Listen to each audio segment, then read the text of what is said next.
कहानी की शुरुआत होती है जी यूक नाम के एक आदमी से जो मुश्किल से मुश्किल ताले और तिजोरियां तोड़ने में माहिर था। बेशकीमती चीजें चुरा कर उन्हें बेचना ही उसका काम था। वो अपना काम इतनी चालाकी से करता था कि अब तक 100 चोरियां करने के बाद भी वो पकड़ा नहीं गया। एक दिन अपने मिशन पर वो एक बिल्डिंग में घुसकर करोड़ों की कीमत वाला एक पत्थर चुराने की तैयारी कर रहा था। इस तिजोरी में कई मुश्किल ताले थे और इसे तोड़ना लगभग नामुमकिन था, लेकिन जी यूक भैया के लिए तो ये बाएं हाथ का खेल है। वो ताले तोड़कर पत्थर चुराने में कामयाब हो गया और सारे गार्ड्स को चकमा देकर बाहर भी निकल गया। लेकिन बाहर निकलते ही गलती से उससे वो बेशकीमती पत्थर टूट गया। बेचारे की सारी मेहनत मिट्टी में मिल गई थी, लेकिन उसने हार नहीं मानी और वैसा ही हूबहू डिजाइन बनाकर नया पत्थर तैयार कर लिया। फिर वो उसे बेचने के लिए एक मशहूर दुकान में गया, लेकिन दुकानदार को देखते ही पता चल गया कि ये नकली है और उसने जी यूक से कोई भी लेन देन करने से साफ मना कर दिया।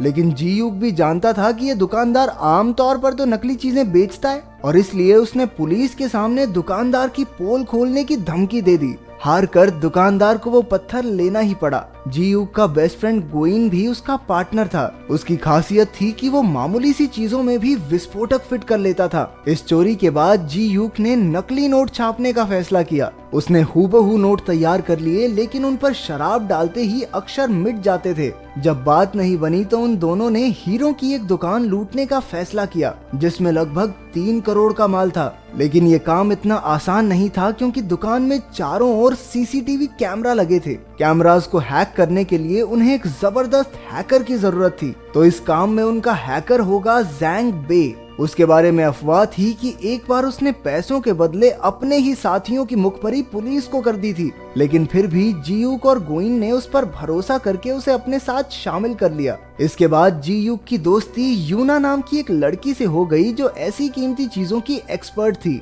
दोनों घूमने गए, जहां जी यूक ने उसके गले का हार देखा जो यूना के पिता ने उसे तोहफे में दिया था। इसके बाद वो दोनों एक ज्वेलरी की दुकान पर उस हार की जांच करवाने गए, जहां उन्हें पता चला कि उस हीरे की कीमत लाखों में है। उसी वक्त सबसे नजरें चुराकर जी यूक ने एक बैग सोफे के नीचे खिसका दिया और वहां से चलता बना। फिर वो एक और दुकान से जांच कराने गए और वहां भी यही नतीजा निकला। ये वही दुकान है जहां जी यूक चोरी करने का प्लान बना रहा है। उसने याद रख लिया कि सीसीटीवी कैमरा कहां लगे हैं, कितने कमरे हैं और कितने गार्ड्स मौजूद हैं। अंत में उसने हिसाब लगाया कि उन्हें 10 मिनट के अंदर अंदर ये चोरी पूरी करनी होगी। चोरी वाले दिन डी यूक जो बैग दुकान में छोड़कर गया था, उसमें विस्फोट हो गया, जिससे सारे गार्ड्स का ध्यान भटक गया। उसी वक्त जैंग बे ने अपने शातिर दिमाग से सारे सीसीटीवी कैमरास हैक कर लिए ताकि जी यूक और गोइन अंदर जा सकें। उसने अलार्म सिस्टम भी बंद कर दिया, जिससे तिजोरी को हाथ लगाने पर गार्ड्स को बिल्कुल पता न चले। लेकिन जितना टाइम उन्होंने सोचा था, गार्ड्स तो उससे पहले ही लौट आए, पर गोइन ने उनकी गाड़ी का शीशा तोड़कर उनका ध्यान भटकाए रखा। उधर जी यूक तिजोरी से सारे हीरे चुरा कर फरार हो गया। बाद में तीनों ने मिलकर जमकर जश्न मनाया। अगले दिन हीरो के मालिक चो को चोरी की खबर मिली तो वो आग बबूला हो गया, लेकिन वो इन चोरों की काबिलियत से इम्प्रेस भी हो गया था कि इतनी कड़ी सिक्योरिटी में से भी हीरो पर हाथ साफ कर गए। चो असल में एक करोड़पति बिजनेसमैन और एक गैंगस्टर था, जिसने न जाने कितने लोगों का खून किया था। वो खुद भी एक बड़ी चोरी की तैयारी कर रहा था और इसलिए उसे ऐसे ही शातिर चोरों की तलाश थी। उसने कई किडनैपर्स और ताला तोड़ने वालों को टेस्ट किया, लेकिन कोई भी उसके काम के लायक नहीं था। लेकिन अब वो समझ गया था कि जिन चोरों ने इस चोरी को अंजाम दिया है, वो उसके काम में बिल्कुल सही बैठेंगे। इसलिए उसने अपने सारे आदमियों को इन चोरों को ढूंढने में लगा दिया। अगले कुछ दिनों तक उसके आदमियों ने हर हीरे की दुकान पर नजर रखी और जल्द ही उन्हें जी यूक और उसके ठिकाने का पता चल गया। चो ने उन तीनों से मुलाकात की और अपनी चोरी में हिस्सेदार बनाने के लिए उन्हें 5% कमीशन देने का वादा किया। वैसे इनके पास ज्यादा चॉइस है नहीं, क्योंकि अगर इन्होंने मना किया तो चो इनके पूरे परिवार को मार डालेगा। आखिरकार जी यूक मान गया और चो ने उन्हें बताया कि लगभग 150 करोड़ का काला धन शिप के जरिए कोरिया में आने वाला है। जहां ये शिप आकर रुकेगी, वहां दुनिया का सबसे तगड़ा सिक्योरिटी सिस्टम है। इसके लिए चो ने उन्हें फूड कूपन्स दिए। चो चाहता है कि वो तीनों इन फूड कूपन्स का इस्तेमाल करके इस चोरी को अंजाम दें।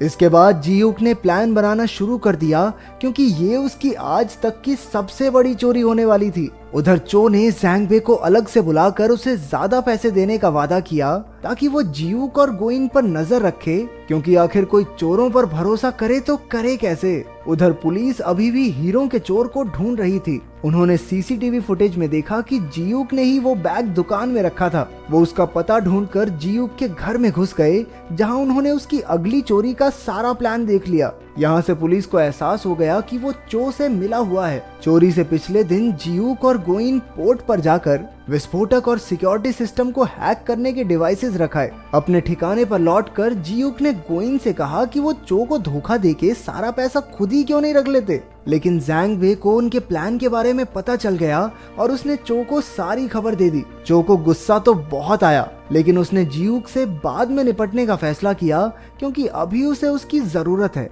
इसके बाद जियूक ऊना से मिलने गया, लेकिन वो उसके यूं अचानक गायब हो जाने से बहुत नाराज थी। जब वो नहीं मानी तो जियूक ने बताया कि उसके पिता ही उसके गुरु थे। यूना का बाप मिस्टर ओ ही वो आदमी था जो जियूक को इस चोरी की दुनिया में लाया। एक समय पर वो चोरी चकारी छोड़कर एक आम जिंदगी जीना चाहता था, लेकिन उसी दिन उसके बिजनेस पार्टनर चो ने उसे मार डाला। यूना को उसकी किसी बात पर यकीन नहीं हुआ और वो वहाँ से चली गई। कुछ ही देर में चो के आदमी उसे किडनैप करके ले गए ताकि जियूक उससे गद्दारी ना कर सके। फिर चोरी को अंजाम देने का दिन आ गया और सारे चोर पोर्ट में घुसने में कामयाब हो गए। उधर से चो ने विस्फोटक में धमाका कर दिया, जिससे सारे सिक्योरिटी गार्ड्स का ध्यान भटक गया। मौका देखकर जैंग बे ने सिक्योरिटी सिस्टम हैक कर लिया और वहां के लोगों को लगा कि इस प्रॉब्लम को तो वो 40 मिनट में ठीक कर देंगे। अब जियूक और गोइन के पास काफी टाइम था। वो तिजोरी के पास गए और जियूक ने अपनी काबिलियत से ताला खोल लिया। अब उनके सामने पैसों का ढेर लगा हुआ था। बिना समय गवाए उन्होंने अपने ट्रक में पैसे भरने शुरू कर दिए और बदले में चो के दिए फूड कूपन्स रख दिए।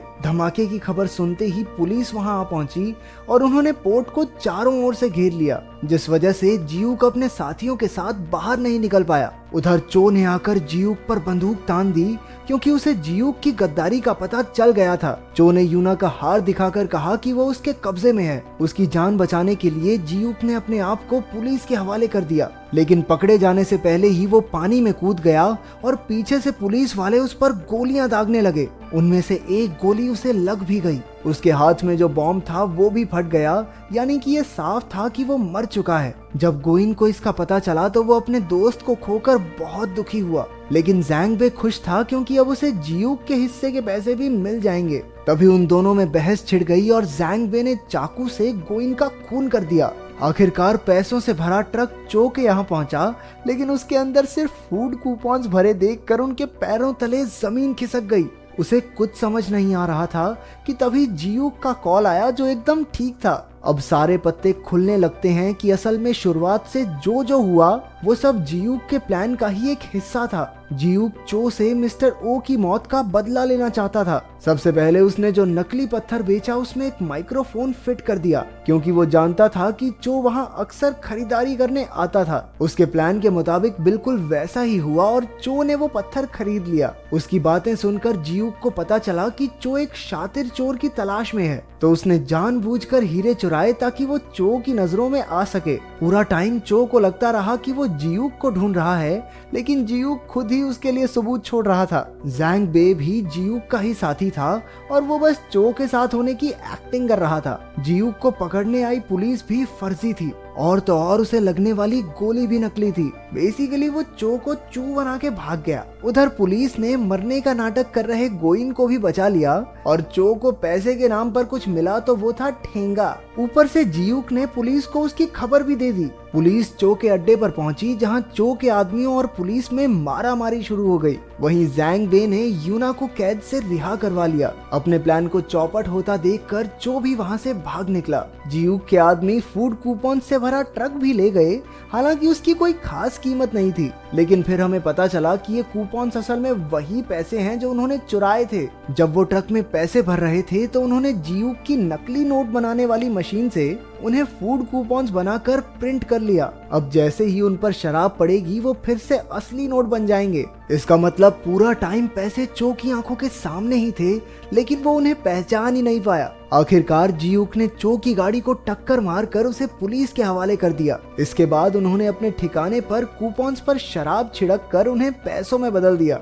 अब इतनी बड़ी चोरी की है तो जियूक कुछ महीनों के लिए अंडरग्राउंड हो गया। एक दिन जियूक ने यूना को पैसों से भरा एक बैग भेजा जिससे वो दुबई में एक आर्ट गैलरी शुरू कर सकती है, जो कि हमेशा से उसका सपना था। वो दुबई पहुंची और वहां उसे एक म्यूजियम में अपना हार दिखा। तभी अपने जियूक भैया की एंट्री हुई और दोनों साथ मिलकर खुशी खुशी रहने लगे।